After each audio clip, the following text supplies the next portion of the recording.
They say the heart doesn't break all at once. It frays, thread by thread, until a single sharp tug brings the whole thing apart. For me, that tug happened at 11:42 a.m. on a sweltering Tuesday at a godforsaken bus depot in the middle of nowhere. I'm 60 years old. My name is Arthur Garrett, and for 35 years, I believed that loyalty was a currency that actually meant something. I thought if I broke my back in a warehouse, coming home with grease under my fingernails and a permanent ache in my lumbar, I was building a fortress for the woman I loved. I was wrong. I wasn't building a fortress. I was building a pedestal for Selena to stand on while she looked down at me. We were supposed to be visiting her sister 3 towns over, a trip I didn't want to take because my knees were acting up. But Selena didn't care about my knees. She cared about the optics. She spent the entire bus ride huddled in the seat next to me, the blue light of her phone illuminating a face that had grown cold and sharp over the decades. She was smiling at a screen, her thumbs flying across the glass, sending messages to people I didn't know, living a life I wasn't invited to. When I tried to ask her what was so funny, she didn't even look up. She just sighed that heavy, practiced sigh of a woman who felt she was settling for a bargain bin version of a husband. When the bus pulled into the dusty, gravel-pitted lot of the rest stop, Selena stood up before the engine even stopped humming. She told me she wanted to find a specific brand of local artisan chocolates in the gift shop across the street. I told her my joints were stiff and I'd just wait on one of the peeling wooden benches by the platform. That was my mistake. Or maybe looking back, it was the best thing I ever did. Sitting. Always sitting, Arthur, she snapped, her voice cutting through the humid air like a jagged blade.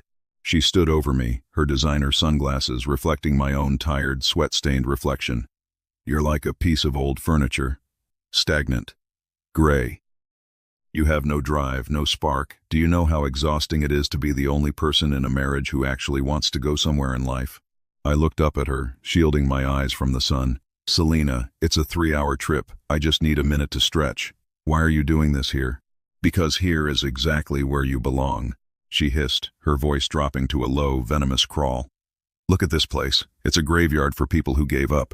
And looking at you, I realized I'm about 5 minutes away from being buried right next to you. People were starting to turn their heads. A young mother nearby pulled her child closer. I felt the heat rise in my neck, a familiar burn of shame I'd carried for years. I tried to reach for her hand, to calm the storm, but she stepped back as if my touch was infectious. Don't, she said. It wasn't a request. It was an execution. She reached into her handbag and pulled out my wallet, the one I'd left on the seat between us. She fished out my ID and the few crumpled 20s I'd tucked away for the weekend. You know what's funny? I realized I don't need a husband. I need a clean slate. She didn't hand the wallet back. She dropped it into the trash can next to the bench, but not before pocketing my ID and the cash. Selena, what are you doing? I need that. We're miles from home, I stammered, my heart starting to hammer against my ribs like a trapped bird. You can walk, Arthur. Or you can sit here until you turn to dust. I don't care. I'm getting back on that bus and I'm going to my sister's, and from there, I'm going to a life where I don't have to smell warehouse dust every time I wake up. The bus driver honked. He was a regular on this route, a man who didn't get paid enough to care about domestic disputes. Selena didn't look back. She adjusted her hair, smoothed her skirt, and stepped onto the bus with the grace of a woman who had just shed a heavy winter coat. I stood up, my legs trembling, and watched the exhaust fumes cloud the air as the heavy vehicle pulled away. She was gone. She had my money, my identification, and 35 years of my life, leaving me stranded in a town whose name I couldn't even remember. I collapsed back onto the bench. The weight of it hit me all at once, the sheer, clinical cruelty of it. I wasn't just a man without a ride. I was a man who had been erased. I put my face in my hands and, for the first time since my father died, I let the tears come. I felt like a ghost, invisible to the world. Just another piece of debris at a roadside stop. It's a heavy sound, isn't it? The voice was gravelly, resonant, and remarkably calm. It came from the other end of the bench. I wiped my eyes quickly, embarrassed, and looked over. Sitting there was an older man, maybe 5 or 10 years my senior. He was dressed in a suit that looked like it cost more than my house, a deep charcoal wool, perfectly tailored. He wore dark, oversized sunglasses and held a polished mahogany cane between his knees.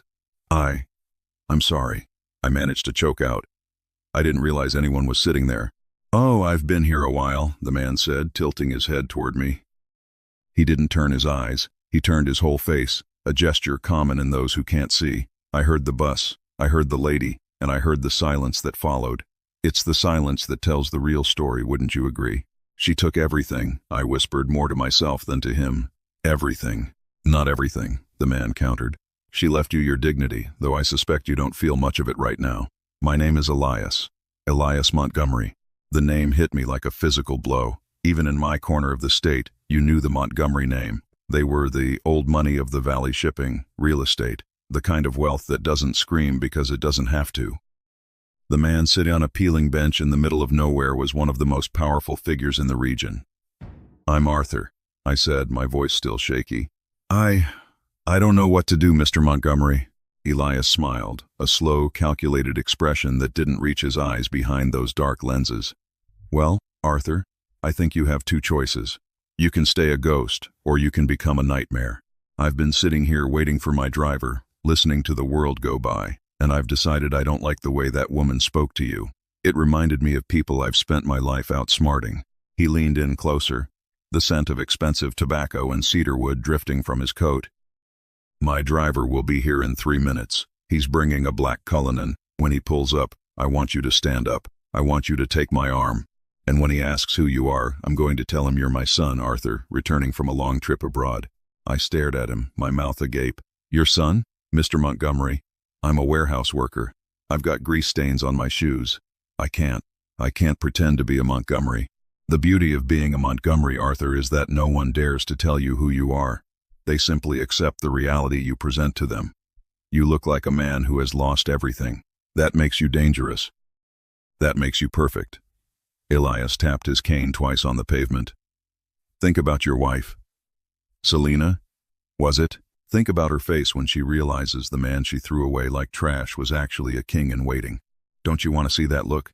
The image flashed in my mind, Selena's smug, self-satisfied expression turning into a mask of horror. A spark of something I hadn't felt in years, a cold, sharp embers of spite flickered to life in my chest. Why would you do this for me? I asked. Elias's expression softened for a fleeting second. Because I had a son once. A real one. He would have been about your age. He didn't have your heart, Arthur. He had his mother's cruelty. He's gone now, and I'm left with a kingdom and no one to walk through the gates with me. Consider this, a business arrangement. You give me the company of a man who knows the value of a hard day's work, and I give you the world. The roar of a precision-engineered engine broke the heavy silence of the station. A massive, gleaming black SUV with tinted windows slowed to a crawl before us, its tires crunching on the gravel like it was crushing diamonds. A man in a crisp black suit and tie stepped out, his movements robotic and professional. Mr. Montgomery, the driver said, bowing his head slightly as he opened the rear door. The traffic through the pass was delayed. My apologies. No matter, Brooks, Elias said, his voice regaining its commanding edge. He reached out a hand, and I instinctively took it, helping him to his feet. He leaned into me, his grip surprisingly strong. Brooks, I have a surprise for the household. My son, Arthur, has finally decided to come home. He'll be joining us at the estate indefinitely. Brooks didn't blink. He didn't look at my tattered shirt or my worn-out work pants. He simply opened the door wider and inclined his head toward me. It is an honor to finally meet you, Mr. Arthur. Welcome home. I felt like I was stepping into a dream or a trap. But then, I saw it. Across the street, at the gift shop, the bus had pulled over again. A mechanical issue, maybe. And there, standing in the doorway of the shop with a box of chocolates in her hand, was Selena. She was staring across the road, her jaw dropping, her eyes bulging as she watched the failure she'd just abandoned being ushered into a vehicle that cost more than our entire neighborhood. I didn't wave. I didn't shout. I simply met her gaze through the dark glass as Brooks closed the door, sealing me into a world of leather, silence, and air conditioning. And so it begins. Elias whispered next to me as the car glided forward. Tell me, Arthur, do you know how to play a part until the mask becomes the skin? I looked at my calloused hands, then out at the retreating figure of the woman I used to love, now just a speck of dust in the rearview mirror. I've been playing a part for 35 years, Elias, I said, my voice steadier than it had been in a decade. I think it's time I started playing the lead. The drive to the Montgomery estate was a descent into a world I hadn't known existed. We moved in a bubble of pressurized silence. the heavy tires of the Rolls-Royce absorbing the imperfections of the road until it felt like we were floating. Outside the tinted windows, the world was gray and jagged, but inside, everything was cream-colored leather and polished walnut. Elias sat beside me, his dark glasses fixed forward. He didn't speak for the first 20 minutes, but I could feel him studying me with his ears, listening to the rhythm of my breathing, the nervous shift of my weight against the seat. I was a man who had spent 30 years timing my life by a warehouse whistle. Now, the only clock was the soft, expensive ticking of the analog timepiece on the dashboard. "You're wondering if you've traded one prison for another?" Elias said suddenly, his voice cutting through the hum of the air conditioning. "I'm wondering when the bill comes due," I replied honestly. "Men like you don't pick up strays at bus stops out of the goodness of their hearts, Mr. Montgomery." Elias chuckled, a dry, papery sound. "I like you, Arthur. You have the healthy cynicism of a man who has been stepped on. It makes you reliable. Most people in my circle would have spent the last 10 miles thanking me. You're waiting for the trap. That's good. That's what will keep you alive when the vultures start circling." He tapped his cane on the floor mat. "The bill, as you put it, is simple. My family is a den of vipers. My siblings, my nephews, they view me as nothing more than a giant, aging bank account. They've already started measuring the drapes at the estate, waiting for the old blind man to finally stop breathing. By bringing you in a long-lost son, a legitimate heir, I throw a hand grenade into their plans. I get to see them scramble. I get to see them show their true colors. In exchange, I give you the resources to ensure that your wife, Selena, never sleeps soundly again." "Why me?" I asked. "You could have hired an actor, someone younger, someone who knows which fork to use." "An actor would blink," Elias said firmly. "An actor would be looking for the exit the moment things got difficult. You have 35 years of resentment fueled by that woman back at the station. You have a reason to stay. You have a reason to win." The car turned off the main highway and onto a private road hemmed in by ancient, towering oaks. A set of massive wrought iron gates, bearing a crest I didn't recognize, swung open silently as we approached. Then, the house appeared. It wasn't a house, it was a monument. A 3-story colonial manor of white stone and dark ivy sprawling across a manicured hill. It looked like it had been there for 200 years and intended to stay for 200 more. As Brooks pulled the car into the circular driveway, I saw figures moving behind the tall windows. The vultures were already watching. Brooks opened the door, and I helped Elias out. He leaned heavily on my arm, his grip like iron. As we stepped into the foyer, a woman in a sharp navy suit stepped forward. She was in her late 40s, her hair pulled back into a bun so tight it seemed to pull the skin of her face upward. "Mr. Montgomery," she said, her voice like ice water. "You didn't inform us you'd be bringing company." "This isn't company, Victoria," Elias said, his voice booming in the marble hallway. "This is Arthur, my son, my only son." Victoria's eyes snapped to mine. They were the color of slate and just as hard. I saw the flash of calculation, the instant assessment of my worth, and the immediate, burning hatred that followed. To her, I wasn't a human being. I was a technicality that had just cost her millions. "Your son," she repeated, her lips barely moving. "The one who passed away in the records?" "Records can be amended, Victoria. Secrets can be kept for the right reasons." Elias dismissed her with a wave of his hand. "Arthur has been living abroad, finding his own way. But he's home now. See that the West Wing is prepared, the master suite. But Silas is using that wing for his." "Silas can move his things to the guest house," Elias barked. "Arthur is family. Silas is a nephew. There is a hierarchy in this house, Victoria. Do not make me remind you of it again." She stiffened, a muscle jumping in her jaw. "Of course, Mr. Montgomery. I'll see to it immediately." As she walked away, Elias leaned toward my ear. "That was my sister's daughter. She manages the household. She also siphons about $50,000 a year from the maintenance budget into a private account in the Caymans. I know it. She knows I know it. And yet she still thinks she's the smartest person in the room. Remember that, Arthur. In this house, information is more valuable than gold." I spent the next few hours in a daze. I was scrubbed, fitted, and tailored. A team of people arrived at the house, barbers, tailors, even a doctor. They moved with a silent, terrifying efficiency. By sunset, I was standing in front of a floor-to-length mirror in the West Wing suite. The man looking back at me wasn't Arthur Garrett, the warehouse worker. He was wearing a charcoal 3-piece suit made of wool so fine it felt like a second skin. His hair was trimmed, his face clean-shaven, his posture straightened by the sheer weight of the luxury surrounding him. But the eyes were still the same. They were the eyes of a man who remembered what it was like to be left in the dirt. A soft knock came at the door. It was Brooks.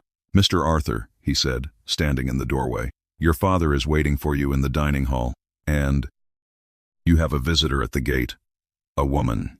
My heart skipped. "Selina?" "She says her name is Selina Garrett. She claims to be your wife. She's quite insistent. She's currently shouting at the security detail that there has been a kidnapping." I looked at my reflection. My hands didn't shake. What did Elias say? "Mr. Montgomery says the decision is yours, but he suggests that if you're going to kill a ghost, you should do it while wearing your best suit." I followed Brooks down the grand staircase. My heart was pounding, but it wasn't fear. It was a cold, clinical anticipation.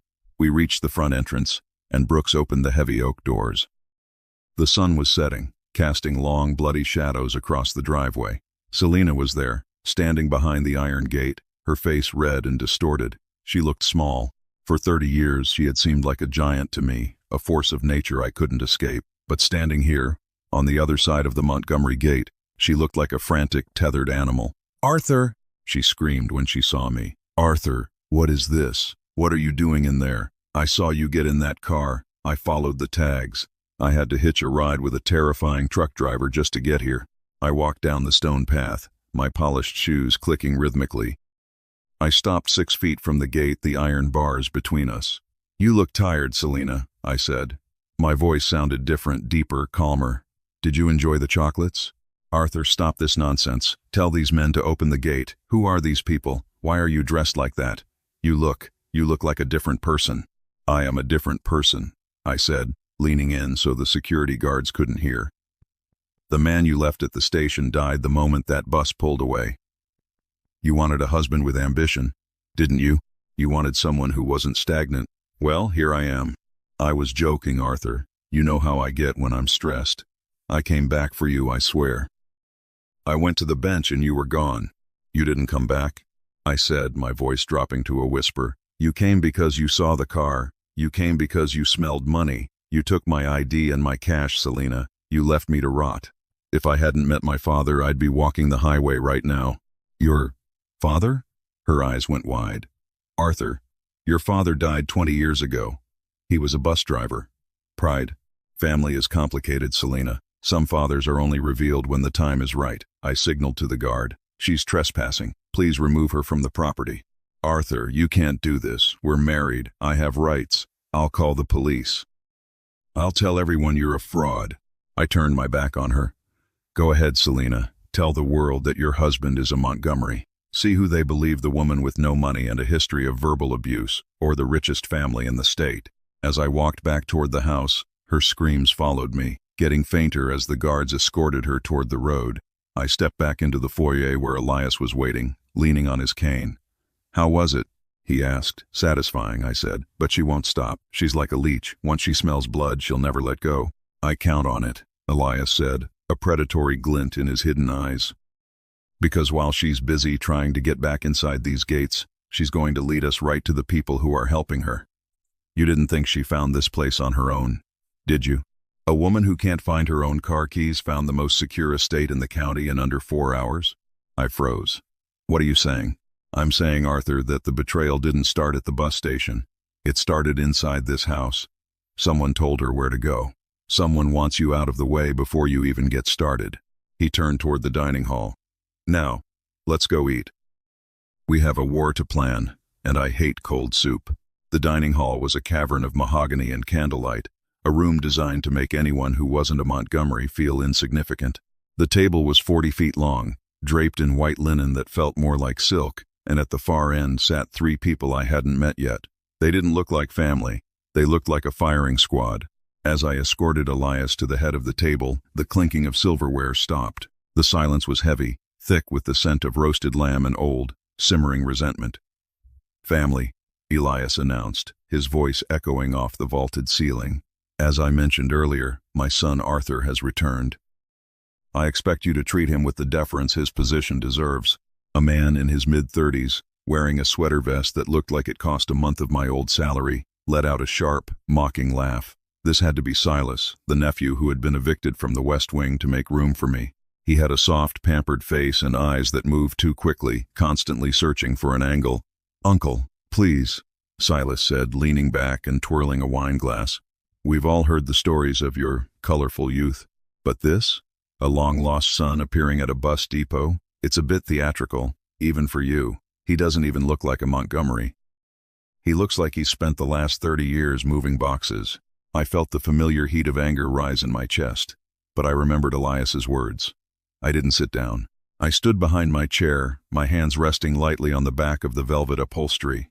"Moving boxes teaches you the value of what's inside them, Silas," I said, my voice calm and level. "It also teaches you how to spot a fragile item. Usually they have 'handle with care' written on them. You look like you're made of glass." Silas's face flushed a deep, angry red. Beside him, a woman in her 60s with a pearl necklace so tight it looked like it was choking her, Elias's sister, Margaret, gasped.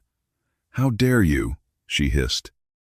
"You come into this house, a complete stranger, and insult my son?" "He's not a stranger, Margaret," Elias snapped, his cane hitting the floor with a dull thud. "He is my blood, and if Silas is worried about the theatricality of his arrival, perhaps he should spend less time at the racetrack and more time looking at the revised inheritance ledgers." The mention of the ledgers was like dropping a block of ice into the room. Margaret's hand went to her pearls. Silas went quiet, his eyes narrowing as he glared at me. Victoria, the woman from the foyer, sat at the other end of the table, her expression unreadable, her eyes darting between me and her uncle. The meal was an exercise in psychological warfare. They lobbed questions at me like grenades, questions about my years abroad, my education, my mother. I answered with the vague practice stories Elias had coached me on during the final miles of our drive. I was a man of mystery, a man who had been paid to stay away until the time was right. But as I watched Victoria, I noticed she wasn't eating. She was watching Brooks, the driver, who stood stoically by the sideboard. A look passed between them, brief, almost imperceptible, but it sent a chill down my spine. Elias had said the betrayal started inside the house. "Arthur," Margaret said, her voice dripping with fake concern. "It must be so hard for you, leaving your previous life behind so suddenly. I heard there was a woman at the gate earlier. A wife? It would be such a shame if a scandal followed you into this house. The Montgomery name is quite sensitive to trashy laundry." "She's an old acquaintance," I said, taking a slow sip of a wine that tasted like dark cherries and wood smoke. "A woman who mistook kindness for weakness. I believe she's being handled by the authorities as we speak." "Is she?" Victoria asked, speaking for the first time since we sat down. "Because I heard she was quite vocal. She mentioned a warehouse. She mentioned a life of mediocrity. It's a very specific set of lies for a stranger to tell, don't you think?" I looked Victoria dead in the eye. "Lies are always specific, Victoria. That's how you catch the people telling them. For instance, I've been told that the maintenance budget for the estate is nearly double what it was 5 years ago, yet the roof in the East Wing is still leaking. Now that's a specific lie I'm interested in investigating." Victoria turned pale. She opened her mouth to retort, but Elias stood up, ending the meal. "Enough," Elias said. "Arthur, come with me to the study. The rest of you, try not to choke on your greed. It's unsightly." The study was a sanctuary of old leather books and the smell of expensive scotch. Elias sat in a high-backed wing chair, his sunglasses finally removed. His eyes were clouded, a milky white that made him look like an ancient statue, but his presence was more commanding than ever. "You handled them well," Elias said, pouring 2 glasses of amber liquid. "But you're realizing now, aren't you? This isn't just about Selena." "Victoria knows," I said, pacing the room. "She knows Selena isn't a stranger. Someone in this house contacted her. Someone told her exactly where to find us." "It wasn't Victoria," Elias said, surprising me. "Victoria is a thief, but she's a predictable one. She wouldn't risk bringing an outsider into the mix. No, this is deeper. This is about the trust I placed in the people who are supposed to protect me." He leaned forward, his voice dropping to a whisper. "Arthur, I am blind, but I am not deaf. I have heard things in the hallways. Whispers of a final solution for the old man. They don't just want the money, they want me gone. And now that you're here, they want you gone too." I sat down opposite him. "What do? We play the long game. Tomorrow, I am calling a press conference. I am officially announcing you as my heir. It will be the biggest social event of the season. Every vulture, every journalist, and every enemy I've made in 40 years will be in that room. And Selena? Selena is our bait, Elias said, a cold smile playing on his lips. She thinks she's the one doing the hunting, but we're going to give her exactly what she wants. We're going to give her access. We're going to let her believe she's found an ally inside the house, and when she moves to strike, we'll see who's really pulling her strings. He handed me a glass. To the nightmare, Arthur. I took the glass, but as I looked into the amber liquid, I didn't see a nightmare. I saw the face of the man I used to be, Arthur, the warehouse worker, the man who was tired, the man who was broken. I realized then that I wasn't just playing a part for Elias. I was fighting for the right to never be that man again. Later that night, I couldn't sleep. The West Wing was too quiet, the bed too soft. I walked out onto the balcony, looking out over the moonlit gardens. Below, near the rose bushes, I saw a flash of light. I stepped back into the shadows and watched. A figure was standing by the garden wall. It was Brooks, the driver. He was talking to someone on a burner phone, his voice low and urgent. "I don't care about the risk," Brooks whispered. "The old man is moving faster than we thought. The announcement is tomorrow. If we don't get the wife inside the gates by midnight, the whole plan falls apart." My blood ran cold. The driver, the man who had been at Elias's side for 20 years, was the one orchestrating the collapse from within. He wasn't just a servant, he was the bridge for Selena to cross. "I'll have the side gate open," Brooks continued. "Tell her to be there. Tell her if she messes this up, there won't be another chance to get her hands on that divorce settlement." He hung up and disappeared into the shadows of the carriage house. I stood there, my heart racing. I had to tell Elias. But as I turned to go back inside, I heard a floorboard creak behind me. I spun around, but the room was empty. Then, I saw a small, silver digital recorder sitting on my nightstand. It hadn't been there when I went out onto the balcony. I picked it up and pressed play. "Arthur," a woman's voice whispered through the speaker. It was Victoria. "If you're listening to this, it means you finally realized that the blind man isn't the only one with secrets. Don't go to Elias. He's the one who started this. Ask yourself, Arthur, how did a blind man hear about you at a bus station 40 miles away?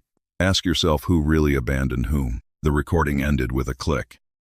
I stood in the center of the room, the walls of the Montgomery estate, suddenly feeling like they were closing in. I was caught between a treacherous driver, a thieving niece, and a billionaire who might be playing a much darker game than he let on. What had I walked into? I didn't know it yet, but the bus station was the easy part. The real abandonment was only just beginning. The morning of the press conference didn't feel like a celebration. It felt like the quiet before a firing squad. I stood in front of the ornate vanity mirror in the West Wing, adjusting a silk tie that felt like a noose. The silver digital recorder sat on the marble countertop, a silent witness to the chaos brewing beneath the surface of the Montgomery estate. Victoria's recorded whisper, "How did a blind man hear about you at a bus station 40 miles away?" looped in my mind like a broken record. Elias had painted a picture of a man who found a kindred soul in the wreckage of a bus station. But in this house, coincidence was a word people used right before they stabbed you in the back. "Mr. Arthur," a voice said from the doorway. I turned. It was Brooks. He stood perfectly straight, his expression a mask of professional servitude. This was the man I had heard in the garden, the man planning to open the gates for Selena by midnight. My fingers twitched, wanting to grab him by the throat and demand the truth, but I had to play the part. I was a Montgomery now. I had to be cold. "The guests are arriving," Brooks said, his eyes scanning the room. They lingered for a fraction of a second on the recorder on the counter. "Mr. Elias is waiting for you in the grand ballroom. He's anxious." Anxious. I picked up the recorder and slid it into my breast pocket. "My father doesn't strike me as a man who suffers from nerves, Brooks. Today is a significant day, sir. Even for a man like Elias." Brooks stepped aside, gesturing toward the hallway.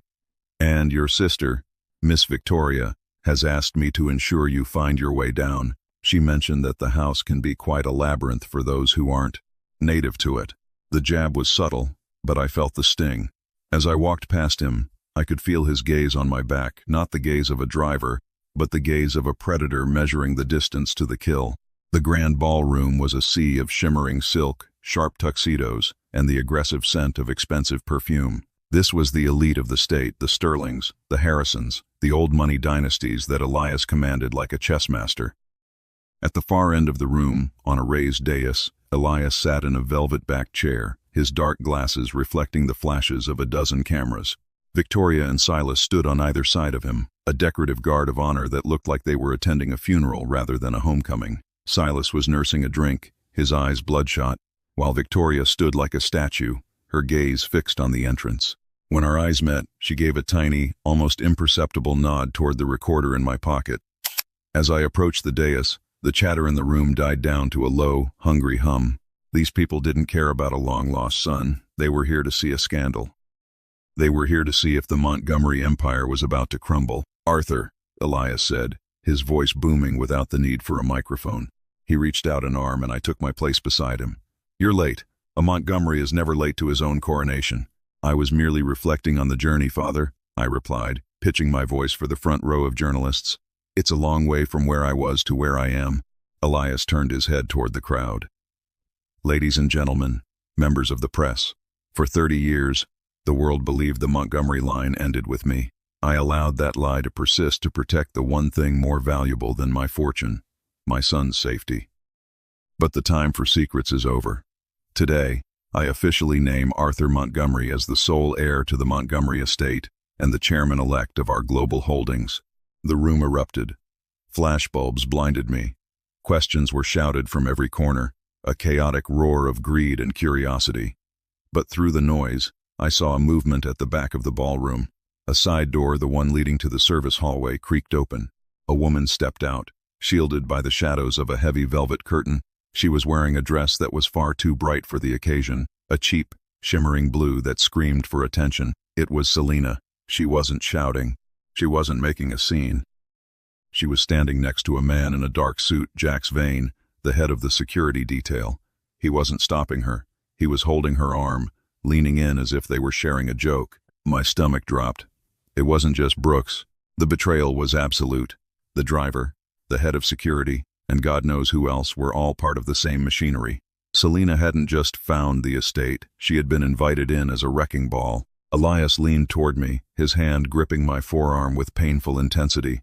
"She's here, isn't she? I can smell that cheap perfume from across the room." "How did you know?" I whispered, my heart hammering. "I told you, Arthur. I am blind, but I see more than anyone in this room." Elias's voice was a low, chilling rasp. "Now, watch. This is where we see who has the stomach for real power." Suddenly, the microphones on the dais squealed with feedback. The large digital screen behind us, which had been displaying the Montgomery crest, flickered and died. A second later, a new image appeared, a grainy, high-definition video feed from a hidden camera. The room went silent. The video showed a dimly lit room, the carriage house. On the screen, Brooks, the driver, was sitting at a table across from Selina. They were looking at a stack of documents. "The divorce settlement is already drafted." Brooks's voice echoed through the ballroom speakers, crisp and clear. "Once the old man names him heir, Arthur is legally tied to the Montgomery assets. As his wife, you file for immediate divorce based on extreme mental cruelty. You claim half. We split the rest." "And the old man?" Selina's voice on the recording sounded sharper, more predatory than I'd ever heard it. "He won't just sit there and let us take it." "Elias won't be an issue," Brooks replied on the screen, leaning in. "The medication Victoria has been managing for his heart. Let's just say his heart isn't as strong as he thinks. Within a month of the announcement, Arthur will be a widower of a father and a pauper of a husband, and will be on a plane to Zurich." The ballroom was so quiet you could hear the ice melting in the glasses. Victoria let out a strangled gasp, her hand flying to her mouth. Silas dropped his glass, the crystal shattering on the marble floor. Selina, standing at the back of the room, turned to run, but the heavy oak doors were already being barred by two men I recognized, not Jax Vane's security, but federal agents in plain clothes.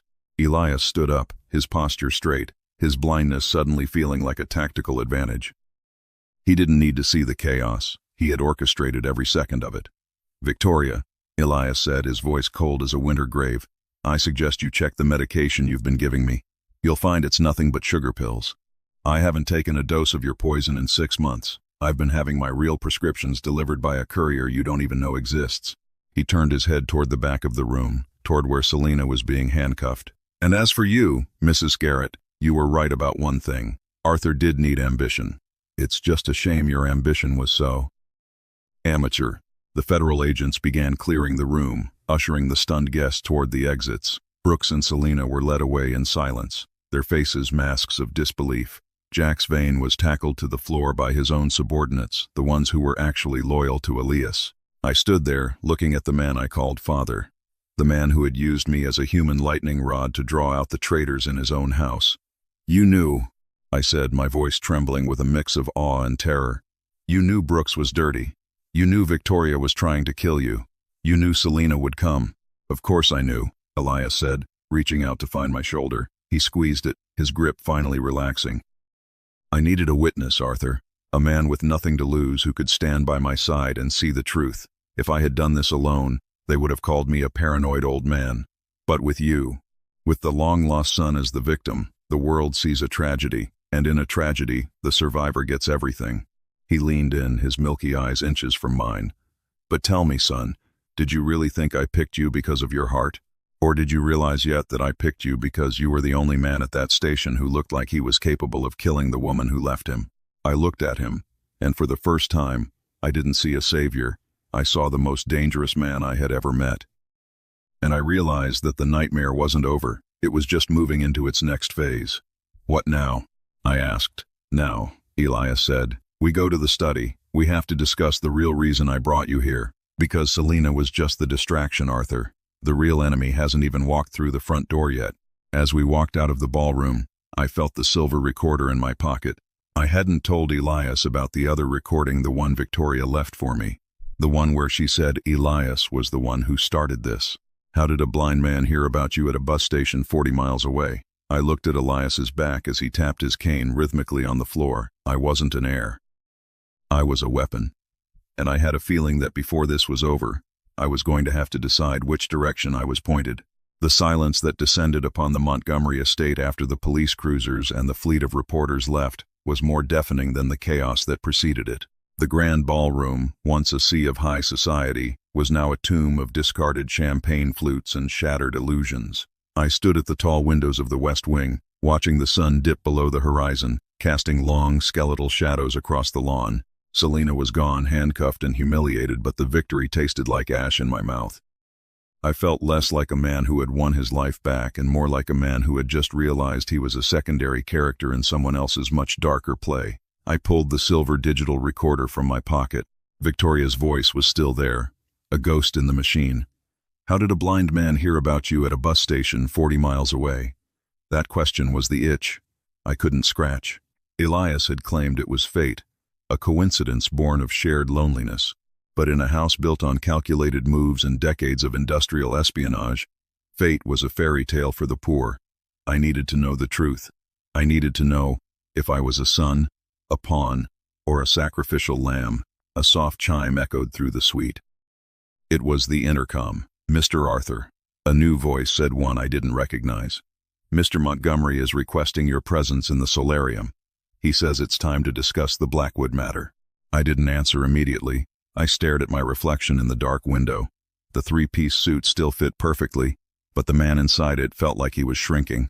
I straightened my cuffs, tucked the recorder into my waistband where it couldn't be seen, and headed for the solarium. The solarium was a glass-walled sanctuary at the heart of the manor, filled with exotic ferns and the humid scent of damp earth. Elias was there, sitting in a wrought-iron chair, the moonlight catching the silver of his hair. He wasn't wearing his glasses now. His milky, clouded eyes were staring into a void I couldn't see. On the table next to him was a file, thick, weathered, and bound in black leather. "Sit, Arthur," Elias said, not turning his head. "The air is thick tonight. I can feel the pressure changing. A storm is coming, and it isn't the kind that clears the heat." I sat across from him, my heart hammering against my ribs. "You mentioned a name in the ballroom, Blackwood. Who is he?" Elias leaned back, his fingers drumming a rhythmic, nervous beat on the mahogany table. "Sterling Blackwood is a name you won't find in the society pages. He doesn't want to be known. He is a scavenger, Arthur. A man who built an empire on the bones of families like mine. He doesn't buy companies. He infects them. He finds a weakness, a disgruntled heir, a gambling debt, a hidden scandal, and he uses it like a lever to pry the whole thing apart." "And he was behind Brooks and Selena?" I asked. "He was the architect," Elias whispered. Brooks was always a weak link, but he didn't have the imagination to coordinate with a woman like Selena. Blackwood found her. He's the one who gave her the location of the estate. He's the one who promised her a piece of the Montgomery soul. I felt a chill that had nothing to do with the night air. Why? If you're as powerful as you say, why would he risk a war with you? Because of the real Anthony, Elias said, his voice cracking for the first time. My son didn't die in a car accident, Arthur. Not the way the papers told it. He was murdered. It was a message. Blackwood wanted a specific piece of land, the port expansion project, and Anthony was the one standing in the way. He thought that by killing my heir, he would break me. He thought I'd shrivel up and let him take the keys to the kingdom. He turned his clouded eyes toward me, and for a second, I saw a flash of something terrifying behind the white film, a hunger for vengeance that had been simmering for 30 years. I didn't break, Elias continued. I went underground. I waited. I knew he'd come back for the rest once he thought I was old and feeble, and now he has. He thinks you're the weakness, Arthur. He thinks I've finally grown so desperate for a legacy that I've plucked a stranger off the street to fill a hole in my heart. He's watching you right now, waiting for you to fail, waiting for you to prove that you don't belong in this world. I don't belong in this world, I snapped, standing up. I'm a warehouse worker from a town you couldn't find on a map. I've spent my life loading trucks, Elias. I don't know how to fight a ghost like Blackwood. You already have, Elias said calmly. You stood your ground against Selena. You survived Victoria. You have the one thing Blackwood can't buy. You have nothing to lose. Or at least, that's what he thinks. Elias pushed the black file toward me. Open it. I hesitated, then flipped the cover. Inside were photos, surveillance shots, but they weren't of me. They were old, grainy black and white images from the late 70s. They showed a young woman with a familiar smile, standing in front of a small cottage. My breath hitched. That's my mother, I whispered. Her name was Sarah Miller, Elias said. She was the only woman I ever truly loved. But I was a Montgomery, and she was a girl from the wrong side of the tracks. My father, your grandfather, threatened to ruin her family if I didn't marry a woman of standing. So I let her go. I gave her a sum of money and told her to disappear. I thought I was protecting her.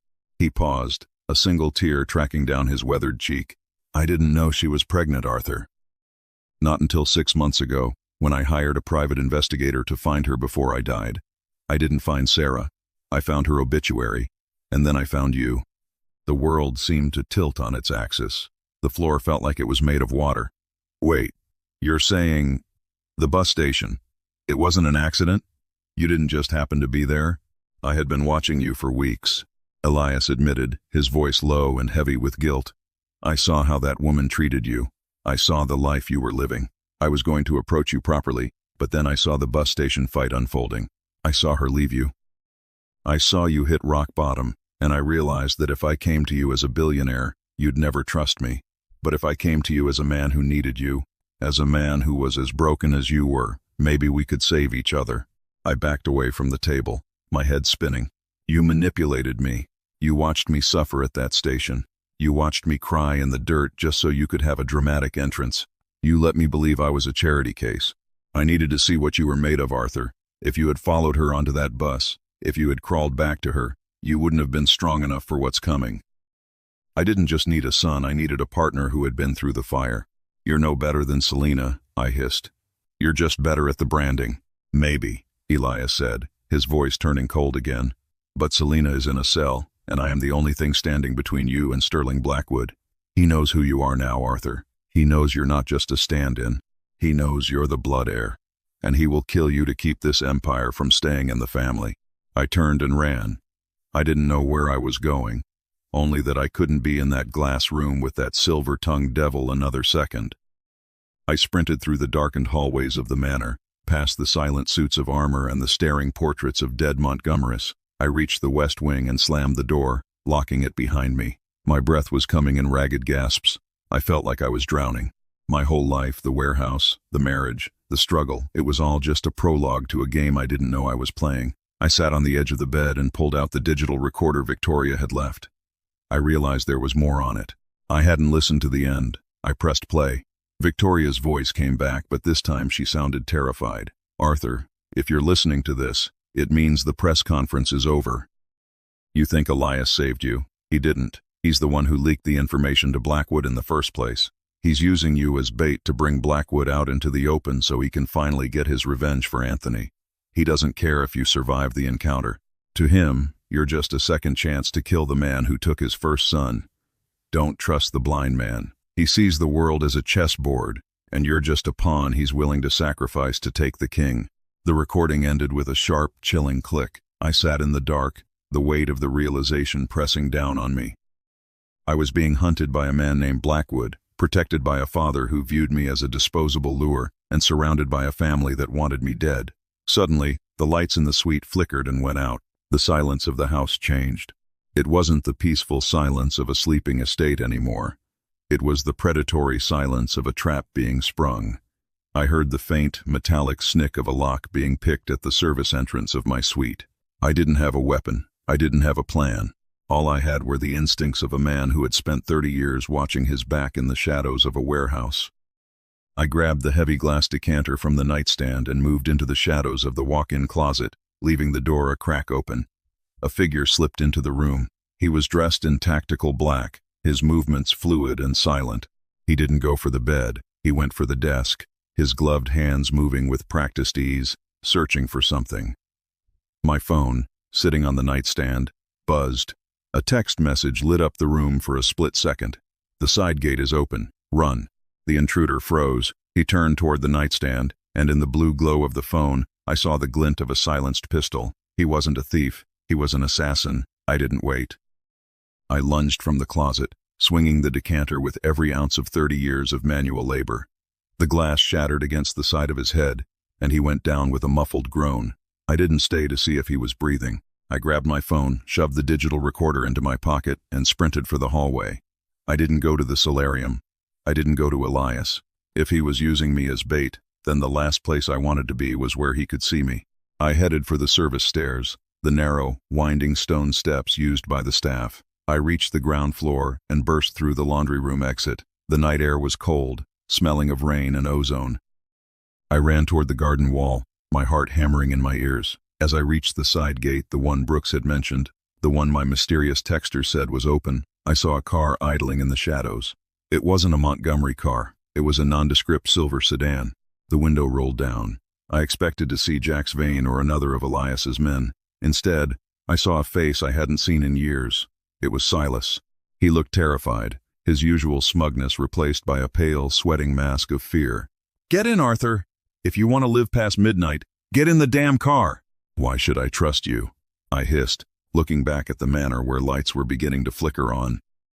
"Because I'm a greedy bastard, not a murderer," Silas shouted, "and Blackwood just told me that if I don't help him get to you, I'm the next one on the list. I'm not saving you, Arthur. I'm saving myself.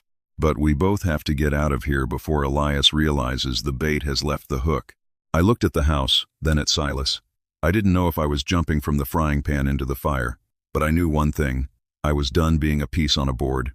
I jumped into the car, and Silas floored it, the tires screaming as we tore away from the Montgomery estate. "Where are we going?" I asked, watching the manor disappear into the dark.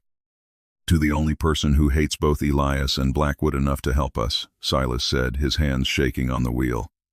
"We're going to see your wife." My blood ran cold. "Selena? She's in jail." "She was in jail?"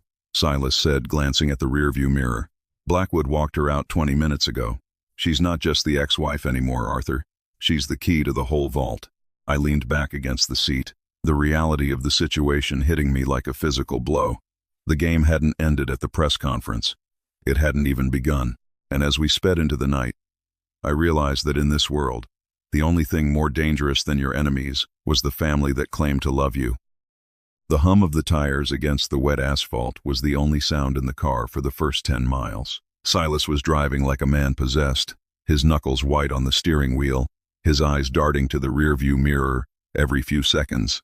I sat in the passenger seat, the heavy glass decanter shards still rattling in my mind, the weight of the silver recorder pressing against my hip. I had gone from a warehouse floor to a billionaire's manor, and now I was a fugitive in a silver sedan, being driven by a man who had tried to steal my inheritance only 24 hours ago. "Talk, Silas," I said, my voice sounding like gravel. "Before I decide that jumping out of a moving car is safer than sitting next to you." "You don't get it, Arthur," Silas hissed, his voice trembling. "You think this is some family squabble? Some who gets the bigger bedroom nonsense. Sterling Blackwood doesn't play for bedrooms. He plays for souls.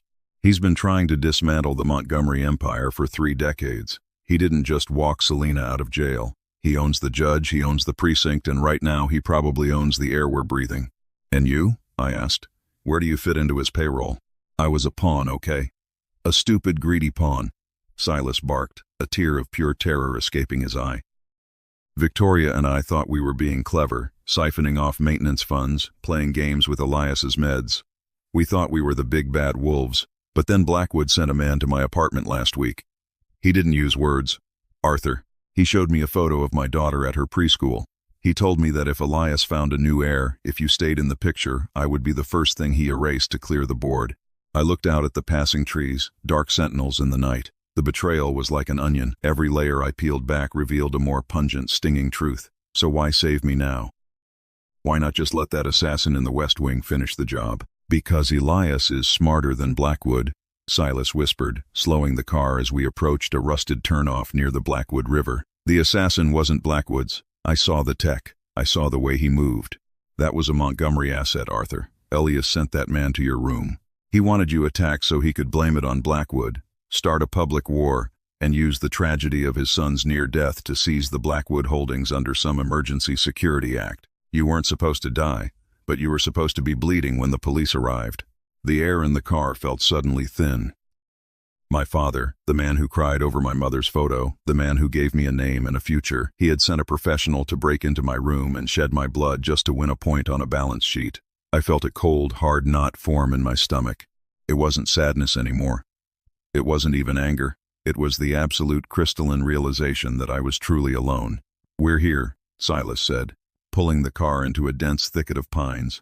In the clearing stood a dilapidated hunting cabin, its windows dark and boarded up. It looked like the kind of place where things went to die. Silas killed the engine and the silence of the woods rushed in, heavy and oppressive. If this is a trap, Silas, I promise you won't live to see the dawn, I said, gripping the door handle. It's not a trap, Silas said, staring at the cabin. It's a mirror. Go inside. She's waiting. I stepped out of the car, the damp earth soaking into my expensive Italian shoes. Every instinct told me to run, to disappear into the woods, and head back to the world of grease and warehouse dust. But I couldn't. I had been pushed too far. I walked toward the cabin, the porch boards groaning under my weight. I pushed the door open. The interior smelled of wood smoke and cheap cigarettes. A single kerosene lamp flickered on a scarred wooden table. Sitting there, huddled in a blanket that looked like it had been salvaged from a dumpster, was Selena. She looked old. Without the makeup, without the designer clothes she'd tried to buy with my stolen money, she looked like a woman who had finally been caught in the gears of a machine she didn't understand. Her eyes, wide and bloodshot, fixed on me. Arthur, she whispered, her voice a hollow shell. Hello, Selena, I said, staying near the door. I hear you've had a busy night, from a jail cell to a Blackwood safe house. You're moving up in the world. He's going to kill us, Arthur, she sobbed, her hands shaking so violently the blanket slipped from her shoulders. Blackwood.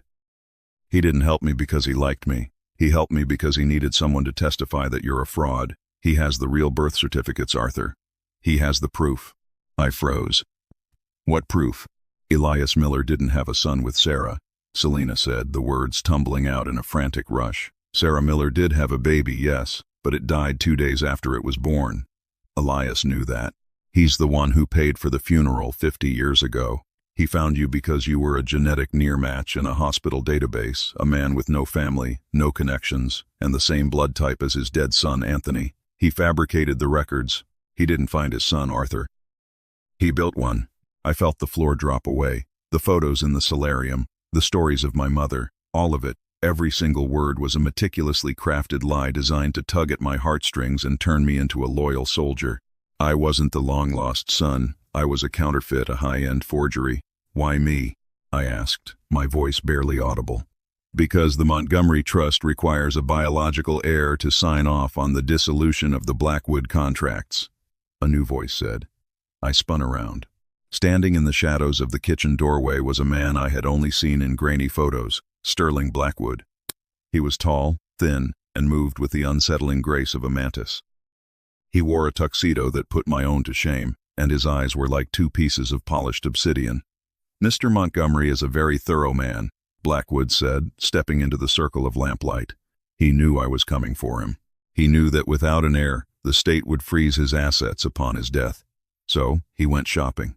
He found a man with the right eyes, the right age, and just enough tragedy in his life to be malleable. He didn't rescue you, Mr. Garrett.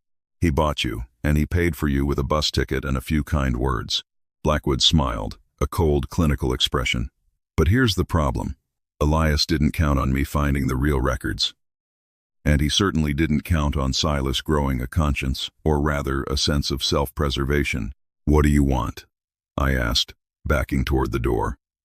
I want what's mine, Blackwood said. I want the Montgomery Empire, and I need you to sign a document stating that Elias coerced you into a fraudulent identity. Once you sign, Elias goes to prison for life, the trust dissolves, and you, well, you and your lovely wife can disappear with a very comfortable thank you from my organization. I looked at Selina. She was looking at me with hope, real desperate hope. She wanted the money. She wanted the exit. She was still the same woman who had left me at the station. And Elias? He was the man who had turned my life into a chess game. I looked at Blackwood, then back at the dark woods outside. I was at rock bottom. I had no name. I had no father. I had no wife. I was a 60-year-old man in a stolen suit, standing in a shack with 3 people who had spent their lives trying to devour me. And that's when it happened. The fear that had been my constant companion since the bus station. It just died. It vanished, replaced by a cold, searing clarity. They all thought I was a pawn. They thought I was the mediocre man from the warehouse.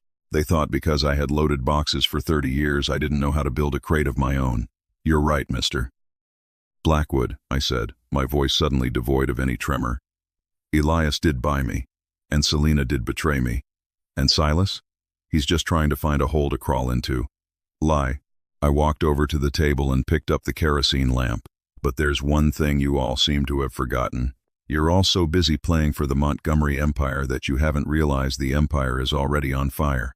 Blackwood's brow furrowed. What are you talking about?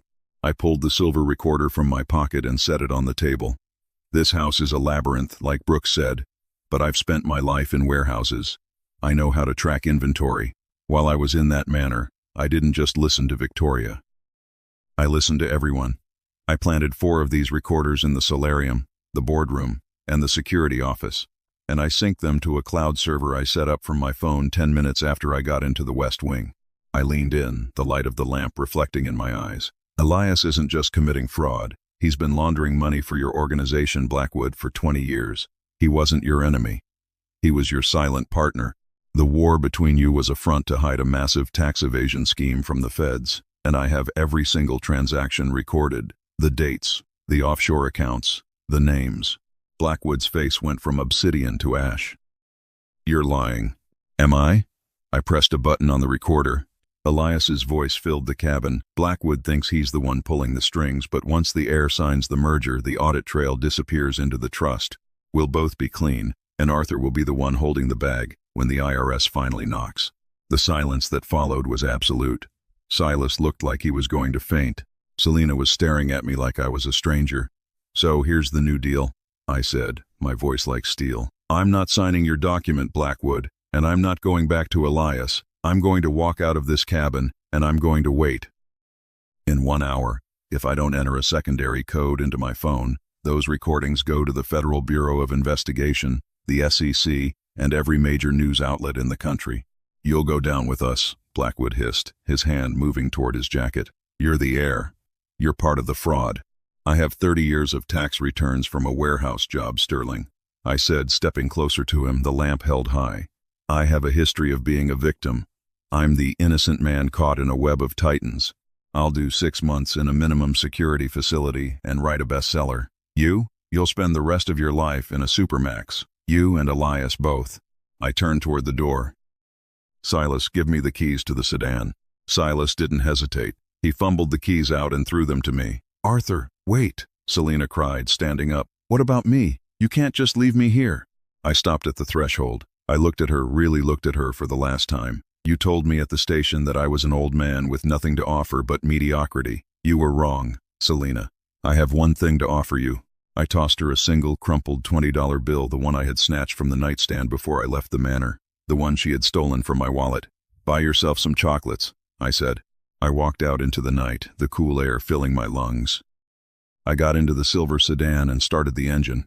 I didn't know where I was going, but for the first time in 60 years, I was the one driving. But as I pulled onto the main road, my headlights caught something in the distance. A line of black SUVs was heading toward the cabin, not one or two, 10. Elias hadn't waited for the police. He was clearing the board himself. I looked at my phone. The signal was dead. A jammer. I looked back at the cabin, where the people who had destroyed my life were trapped, and then at the fleet of killers closing in. I had the recordings, but if I didn't get out of the dead zone, they were just digital ghosts. And then my phone flickered back to life for 1 second. Not with a signal, but with a pre-recorded video call from the manor. I swiped the screen. Elias was sitting in his chair, his dark glasses on, a glass of scotch in his hand. He was smiling. "I told you, Arthur," the blind man said through the speaker. "A Montgomery is never late to his own coronation, but you were early. And in this game, being early is just another way of being dead." The screen went black as the first explosion rocked the woods behind me. The roar of the explosion was a physical weight, a wall of heat and sound that slammed into the back of the silver sedan, lifting the rear tires off the gravel for one terrifying, weightless second. I fought the steering wheel as the car fishtailed, the windows rattling in their frames, the orange glow of the fireball reflecting in every mirror. Behind me, the cabin and everyone in it was being erased from existence. Selena, Silas, Sterling Blackwood. The people who had spent their lives trying to dissect me were now nothing more than ash and cinders. I didn't stop. I couldn't. My heart was a frantic drum in my chest, and the smell of ozone and burning pine filled the cabin of the car. I looked at the phone on the passenger seat. The screen was still black. The image of Elias Montgomery's smug, blind face burned into my retinas. "Being early is just another way of being dead."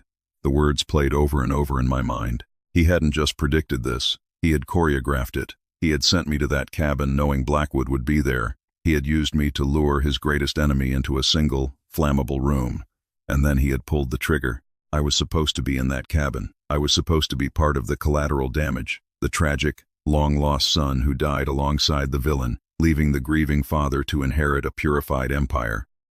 I drove until the fuel light flickered red, my hands trembling so violently I had to grip the wheel with white-knuckled intensity. I pulled into a dilapidated gas station on the edge of a county I didn't recognize. I wasn't Arthur Montgomery anymore. I wasn't even Arthur Garrett, the warehouse worker. I was a man with no identity, no money, and a target on my back that glowed in the dark. I walked into the grimy restroom, splashed cold water on my face, and stared at the stranger in the mirror. The three-piece suit was covered in soot. My face was scratched, my eyes bloodshot. I looked like a man who had survived the end of the world, only to realize the world wasn't finished with him yet. I reached into my pocket and pulled out the silver recorder. It was dented, but when I pressed the button, the light flickered to life. I had the files. I had the proof of the money laundering, the tax evasion, the decades of shadowboxing between Elias and Blackwood. But as I leaned against the cold tile wall, a realization hit me with the force of another explosion. Elias knew I had the recorders. He had mentioned the coronation. He knew everything I did because he had been the one to teach me the game. If he knew I had the recordings, he also knew exactly how to make them useless. In a world of old money, the truth wasn't about what was recorded. It was about who was left alive to verify it. I walked back to the car, but I didn't get in. I saw a black SUV turn into the station lot, its headlights cutting through the pre-dawn mist like the eyes of a shark. They were here. I didn't know how they'd tracked me GPS in the sedan, probably, but I knew I had seconds to disappear. I slipped out the back of the station, sliding through a gap in the chain-link fence and into the dense, overgrown woods that bordered the highway. I ran until my lungs burned, until the expensive Italian shoes fell apart, and I was running in my socks through the brambles. I was 60 years old, and I was running for my life through the dirt, just like I had been at that bus station. But this time, I wasn't waiting for a savior. I found shelter in an abandoned shipping container behind an industrial park. It was cold, smelling of rust and old rain, but it was a place where no one would look for a Montgomery. I sat in the dark, shivering, my mind racing through the layers of the betrayal. I thought about what Selena had said, that I was a genetic near-match built in a lab of lies. I pulled my phone out. The signal was still weak, but I managed to access a hidden folder I'd skimmed earlier, the one I'd pulled from Elias's private server while I was playing the role of the son. I had been looking for financial dirt, but now I looked for something else. I looked for the Miller family records, my mother's records. As the sun began to peek through the cracks in the container, I found it. A medical file from 40 years ago. It wasn't a funeral record for a baby, it was a transfer of custody. My mother, Sarah Miller, hadn't lost her baby. She had been institutionalized, and the man who signed the papers wasn't a doctor. It was Elias Montgomery's father. They hadn't just paid her to disappear, they had broken her, and Elias. He hadn't just found me at a bus station. I saw a series of payments in the ledger spanning 30 years. Payments to a warehouse in my hometown. A monthly stipend to a supervisor named Miller, my mother's maiden name, a distant cousin I'd never met. The realization was a jagged blade in my gut. Elias hadn't just been watching me for weeks. He had been curating my misery for decades. Every time I was passed over for a promotion, every time my bank account hit zero, every time a random audit took my savings, it was him. He had kept me in that warehouse. He had ensured I stayed desperate, stayed mediocre, stayed broken. He had kept me on ice like a spare organ, waiting for the day he needed a son to win his war against Blackwood. He hadn't rescued me from the bus station. He had finally called in the debt of a life he had systematically destroyed. I didn't cry this time. The tears had been burned out of me at the cabin. Instead, I felt a cold, terrifying stillness settle over me. Elias Montgomery thought he knew Arthur Garrett. He thought he knew the man who would be grateful for a suit and a steak. He thought he knew the man who was too good to be dangerous. But he had forgotten one thing. He had spent 30 years making me a man who could survive on nothing. He had trained me to endure, to wait, to work until the job was done. He had given me the tools of a billionaire, but I still had the heart of a man who knew how to fight for a crust of bread. I stood up, my joints popping in the cold air. I stripped off the ruined tuxedo jacket and threw it into the corner of the container. I was done being a Montgomery. I was done being a Garrett. I was the ghost that Elias had created, and it was time for the haunting to begin. I spent the next 48 hours moving through the underbelly of the city. I traded my Swiss watch to a pawn shop for a beat-up truck and a burner phone. I bought a set of work clothes, denim, canvas, heavy boots. I looked like every other laborer on the street, invisible and overlooked. I went to a public library and spent hours digging. I didn't look for Elias. I looked for the cracks in his armor. I looked for the one person he hadn't been able to kill at the cabin. Victoria. She hadn't been at the cabin. She had been the one who left the recorder in my room. She had been trying to warn me, not because she loved me, but because she knew that once Elias was done with Blackwood and me, she was next. She was the thieving niece, the one who knew where the bodies were buried. I found a lead, a small property in the Kensington district, registered to a shell company Victoria had used to hide the maintenance funds. It was a gamble, but it was the only move I had. I drove to the house at midnight. It was a modest brick colonial, tucked away behind a high hedge. I didn't knock. I used a crowbar on the back window, slipping inside with the silence of a man who had spent his life navigating the shadows of a warehouse. The house was dark, but I heard a sound upstairs, the sharp, unmistakable click of a pistol being cocked. I wouldn't, I said, my voice low and steady. I've already been blown up once this week, Victoria. A bullet feels like an insult at this point. A light flickered on at the top of the stairs. Victoria stood there, her hair disheveled. A 9mm pointed directly at my chest. She looked at me, her eyes widening as she took in my work clothes, the dirt under my fingernails, the cold fire in my eyes. Arthur? She whispered, the gun wavering. You're supposed to be dead. The news said there were no survivors at the cabin. The news says what Elias tells it to say, I said, walking slowly into the foyer. But you and I both know the truth. He's clearing the board, Victoria, and you're the last piece standing between him and a clean slate. She lowered the gun, her shoulders sagging. He found my accounts. He froze everything. I have nowhere to go, Arthur. No one will help me. They're all afraid of him. I'm not, I said, because I have something he doesn't think exists. I have the one thing he didn't give me. What's that? A choice. I walked up the stairs until I was standing right in front of her. Elias wants to be a king. He wants a legacy built on my blood. But a king is only a king as long as his subjects believe in the crown. We're going to take his crown, Victoria. And we're going to do it in the one place he feels most powerful. Where? The Montgomery Foundation gala, I said. It's in 2 days. The entire city will be there to see him receive his Man of the Year award. He's going to give a speech about family and loss. He's going to play the grieving father one last time. Victoria shook her head. We can't get in. The security is tighter than a vault. After the cabin, he's paranoid. He's not paranoid about me, I said, a dark smile playing on my lips. He thinks I'm Ash, and he's not paranoid about the staff. He never looks at the people who move the furniture, Victoria. He never sees the people who serve the drinks. He thinks we're invisible. I leaned in, my voice a cold rasp, and that's exactly what I've been for 60 years, invisible. It's time I used that to my advantage. We spent the next 48 hours in a fever dream of preparation. Victoria had the codes, the schedules, the internal blueprints of the gala venue, the Harrison Heights Museum. I had the recordings and a plan that required every bit of the street smarts Elias had tried to suppress in me. The night of the gala arrived. The museum was a temple of glass and steel, swarming with private security and the city's elite. I didn't arrive in a limousine. I arrived in the back of a catering van, wearing a white server's jacket and a black tie. I kept my head down, carrying crates of expensive crystal, moving with the rhythmic, steady pace of a man who had done this 1,000 times. I saw Elias. He was standing on the grand balcony, his dark glasses reflecting the glitter of 1,000 diamonds. He was surrounded by politicians, CEOs, and the very people he had been stealing from for decades. He looked invincible. He looked like God. I moved through the crowd, a tray of champagne in my hand. I was 3 feet away from him, so close I could smell the expensive tobacco on his coat. He didn't blink. He didn't turn. To him, I was just a ghost in a white jacket. I reached into my pocket and pulled out a small, high-frequency transmitter Victoria had salvaged. I walked to the tech booth behind the stage, where a young man was distracted by a phone call. I slipped the transmitter into the main audio feed. The lights dimmed. The music swelled. The master of ceremonies stepped to the microphone. Ladies and gentlemen, it is our honor to present the Legacy Award to a man who has redefined the meaning of strength and resilience. Mr. Elias Montgomery.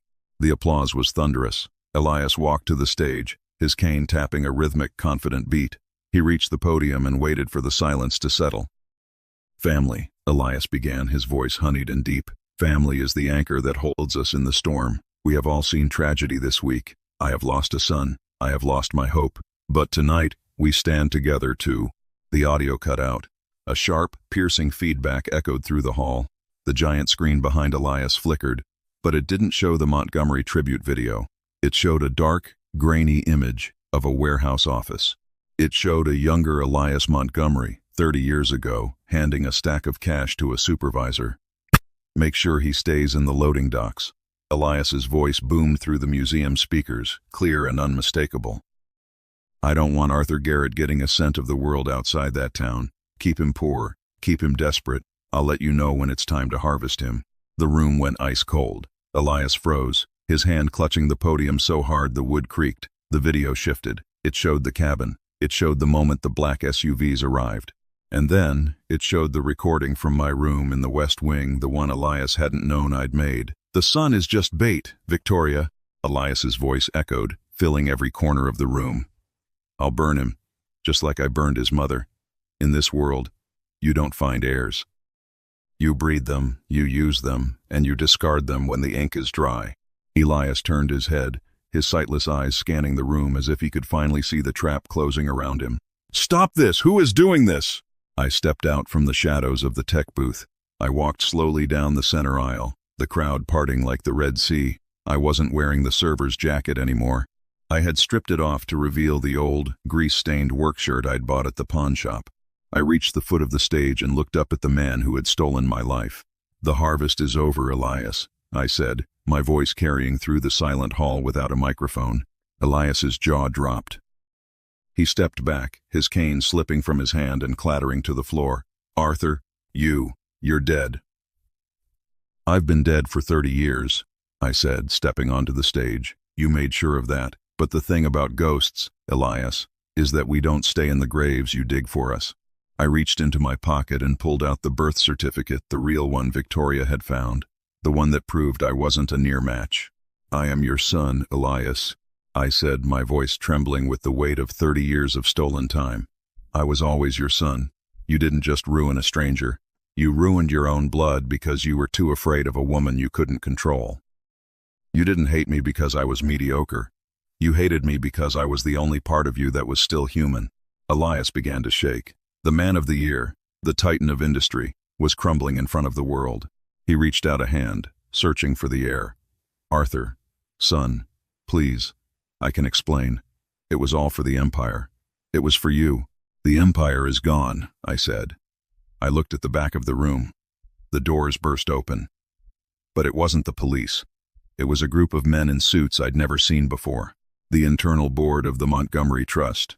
"Elias Montgomery," the lead man said, his voice cold and final. "Under Section 14 of the Trust bylaws, your mental and moral fitness has been found wanting. The trust is dissolved, the assets are frozen, and as for your son," the man looked at me, a glimmer of respect in his eyes. "Mr. Garrett has already signed the papers. He didn't ask for the money, Elias. He asked for the truth."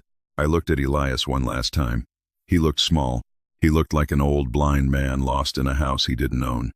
"You told me at the station that I should pretend to be your son." I said, "Well, I'm done pretending. I'm just Arthur Garrett, and that's more than you'll ever be." I turned and walked off the stage. I didn't look back as the security guards led Elias away. I didn't look back as Victoria was taken into custody for her own crimes. I walked out of the museum and into the cool night air. I had no money. I had no house. I had no family. But as I looked at my calloused hands, I realized I had something I hadn't had in 60 years. I had a future. I walked toward the bus station, not the one 40 miles away, but the one right downtown. I sat on the bench and waited. A young man sat down next to me. He looked tired. He looked like he had the weight of the world on his shoulders. "Tough night?" I asked. The man nodded. "Lost my job. My girl left me. I don't know where I'm going." I reached into my pocket and found a single gold-crested Montgomery coin, a souvenir I'd kept from the manor. I handed it to him. "Sell that," I said. "It'll get you enough for a new start. And remember one thing." "What's that?" "Never let anyone tell you who you are," I said. "Especially the people who say they love you." I got on the bus. I didn't know where it was going, and I didn't care. I leaned my head against the window and watched the lights of the city fade away. I was Arthur Garrett, and for the first time in my life, that was enough.